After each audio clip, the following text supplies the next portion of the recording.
yun lamang po. And of course, to the cisgender women sisters that we have, please accept and support the transgender.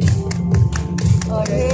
Was there ever a time when I was starting to transition, it was very difficult for me, difficult for my family as well, and syempre hindi madali yun kasi nung time ko, like let's say 15 years ago when I was starting to transition, being a transgender woman is differently seen and accepted as compared to as of the moment. So it was kind of difficult for me nung time na yun. But I stayed true to myself. I did what I have to do to, you know, to express myself and to free myself from other people's prejudices.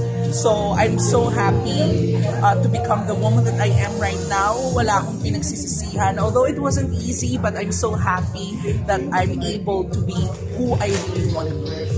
And final question po, how does it feel to be one of the biggest trans women representatives in the media and in the Philippines? I'm so happy to be given this kind of opportunity, and I always make sure that I make the most out of it, to use my platform for the common good, for representing the LGBTQIA+ community properly.